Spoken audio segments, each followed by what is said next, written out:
देखेगी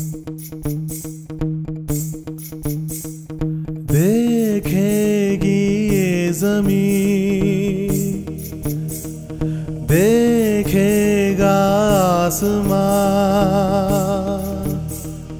देखेगा ये जहां. Rock City Network's Faster Louder coming to you from the One Movement Festival in Perth for 2010, and we have another special guest joining us out the back here.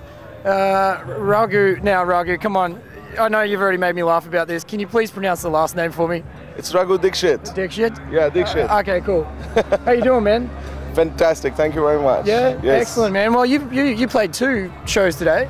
Yes, we did. We did. One was a cross-culture collaboration project. It was sponsored by APRA. Yeah. So I did that with an Australian artist That called was, Mama Kin. Yeah.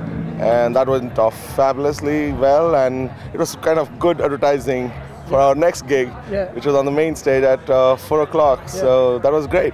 Yeah. Now let's get into a bit of the history of who you are and the scene you've come out of, because the list is as long as both of my arms. The stuff you've done. Just for everyone out there, let's go through it.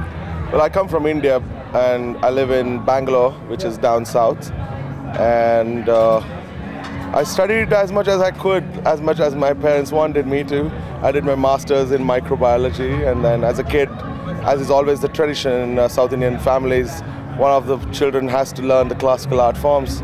So I was forced into learning dance, and I learned classical dance for almost 17 years. I mean, initially I hated it, but I started loving it eventually, and I went on to pursue it very seriously. Yeah. And I did my proficiency grade examinations, and I was performing professionally as a dancer. Yeah. But it was not till 19, and I was in college, one of my classmates who used to have long hair, play the guitar, sing in English, impress girls. He kind of taunted me for pursuing an art form which was mostly performed by women. Yeah. And he said, rock is the thing, man. Hold the guitar like a man and sing like a man. That's the man thing. Why are you dancing? Yeah. So it was out of complete spite that I started learning the guitar. I said, okay, in 2 months, I'll show you a song and I'll play the guitar and sing a song for you. And in those 2 months, if you could dance for me, a couple of steps, I will agree that you're a man enough and I'm not.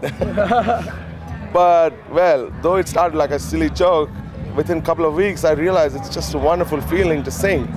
Just suck in air and throw it out in form of a song, put all your body behind it, every muscle, every bone, every cell of your body and your heart eventually.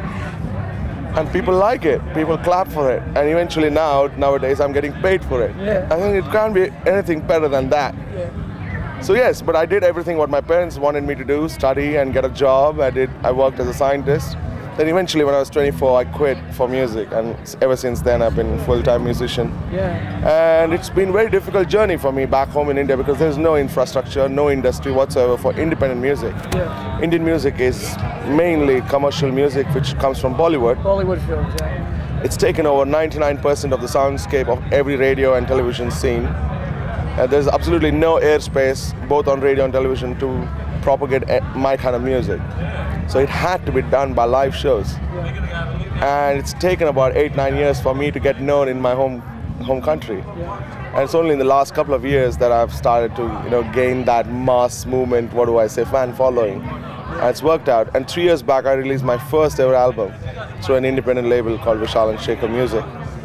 It went on to become the highest selling Indian non-film album, and it was not sold in music stores. It was sold exclusively only at my gigs, and that's how we sold it.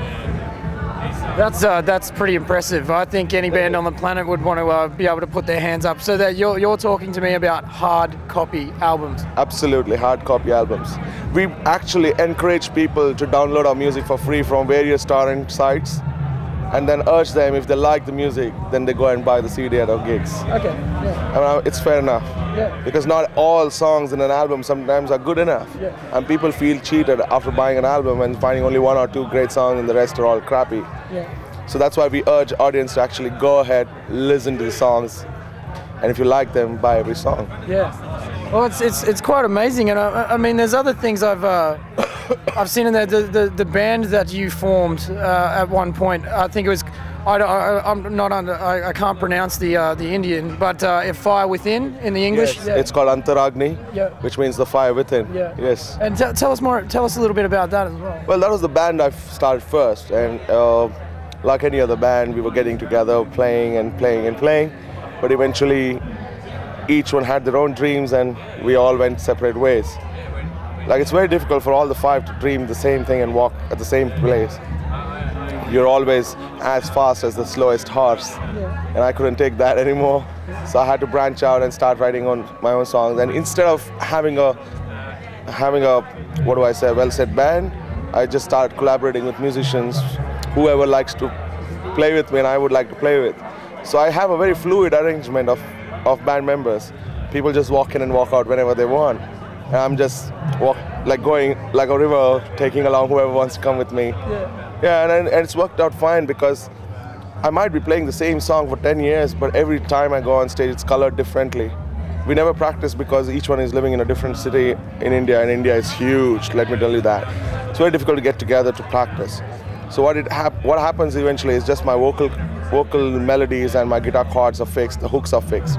But what happens on stage is completely left to the individual musicians to color the song the way they want it, and as long as they want it. So that's the beauty of the project. So that's why it's called the Raghu Dixit project. Every album becomes a new project. Every tour becomes a new project. So yeah, it's wonderful to see that your songs. It's like watching your kid being dressed in different clothes. You know, it's just wonderful to see that happening. Yeah, it's interesting. I've only heard, not many artists at all refer to their music as their children as well. There's been a few. Oh yes, I'm very, very possessive and protective of my children, my songs. I don't have any kids myself. Yeah. But yeah, every song is almost like a part of your body coming out of you, you know. And it's and also with the Indian music scene, which is something that has been a big educational point of view from One Movement in the conferences, obviously, and you were also speaking on a panel. Yes, I'm speaking tomorrow morning. I'm supposed to speak about do-it-yourself methods that industry has come up with. Many times you find these amazing stories and miracles that happen, and you wonder if that's the way to go. There isn't really one way to go. Each one is living in a different scenario altogether, and what works for one musician might not work for another one in another different country. But at the same time, there are a few common things that bind us all together. And I think it's about time that industry goes back to those good old days when musicians used to play live as much as possible and sell CDs at their concerts. And album sales off the stores is going to be history very soon. I mean, it's already there, it's already dead. The retail stores are all closing down. So I guess it's about looking up positively and looking far ahead into the future. I've seen most of these conferences, they all come around and talk as if they know everything, and then like one of the discussions I was sitting in, there was a problem in the beginning that they were trying to get solution for. But eventually they just discussed that, yes, we have to look positively and end at that. There was no solution at the end of the conversation. So I was just wondering, why would people want to spend all their money and time and come and attend a conference like this and not find a solution? This is about exchanging ideas. I mean, ideas don't cost money now. You just give an idea to another person, you just help each other. It's about time that we start helping each other rather than closing it to your chest and saying, hey, this is my idea, I don't want to give it to anybody else. Only I'm going to be successful. It's not going to happen. Unless 15, 20 people work in the same direction, there will be no movement in the industry. And I think that's what One Movement is trying to achieve, is movement towards one single direction by collectively getting everyone's ideas and finding solutions to problems that music industry is facing today. I hope it'll happen soon. Yeah. But nothing like playing live and just selling your CDs at the stores, at the gigs, because it's such a personal thing for audiences to come and buy a CD. You sign the CDs, they remember you for the rest of the life. Yeah. It's amazing, and you had everyone on their feet when you had that, the performance this afternoon, and especially. Moving your attention towards the industry, people sitting over in the delegates area, I thought was one of the best things I've seen in quite some time. I felt bad yesterday night when I was watching a couple of acts which were performing. There were like hardly more than 100, 150 people watching the acts, and the whole industry was sitting there in the lounge, VIP lounge, getting drunk and talking whatever they have to talk. I mean, there was time made for talking. There was time made for artists to be watched for. And that's what artists have come here for all the way. Like for me, I've spent £12,000 on this trip alone. And if I don't see industry watching me, then it's such a waste of money. Yeah. And it's criminal to do that to any artist. At least it's just 25 minutes. Just come and watch me. Yeah. And then you discuss what to do with me. I think that's construction. Oh, I think they're doing that already over there. No, I'm not just talking about myself, but I'm talking about everybody. Every artist would be going through the same thing. I hope, you know, and that's why I was like little rowdy in kind of giving them a stick up, asking them to come out. That's great. Yeah. It's very funny. So have you got a few more shows left in Australia, and then you're heading home? Yes, I am heading home. Yes. What are you looking to take out of this yourself personally on this trip? Apart from, you know, obviously the attention at an event like this, are there any goals you've set for yourself personally that you wanted to achieve? Oh yes, it's my management and my own strategy to work on each territory around the world, territory by territory, not explode into the whole big scene and trying to spread all your money on every part of the world. Instead, like the first year, like the first half of the year, we focused on UK alone. And we divided the tour in 3 parts across 4 months. The first part of tour was 20 days and only about showcases to the various industry people. We would like literally invite them, treat them like kings and perform for them. And we got the buzz going around because of that. And that's when the festival started getting booking us. Yeah. And we played about 36 shows of festivals around the entire UK. And the third one was when we released the album and toured to talk about the album everywhere we went. Yeah. So that worked out very well for us, and we're already getting summer bookings for the next season. Great. And that's what we're trying to replicate here. And I would suggest any artist to not just hope miracles to happen out of one single tour or trip of 10 days. It will not happen.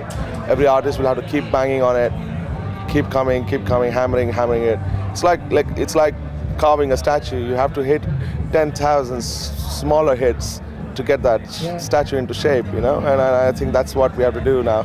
And the first trip has been fairly successful so far, and hopefully we'll come back for the festival season in February, earn a little bit of fan base then, and keep coming back to Australia. Yeah, keep doing it. Why Keep doing it. not? It'd be great. Well, I think we're getting the wind up, so we better go, mate. All right, same here. But thank you so very much for your Ben. time, Thank you Raghu, very much. and hopefully we can catch up again when you come back, because you're just a lovely bloke to hang around. Thank You're you always very much. smiling and throwing hugs out everywhere. It's good fun. Thank you. If you want any more information, you can go to myspace.com/the Raghu Dixit. What is it? Project? Yes. And a .com as well. RaghuDixit.com, on Facebook, Twitter, everywhere. We are everywhere. All right, Raghu. Thank you very much for your time. It's the One Movement Festival for Rock City Networks and Faster Louder.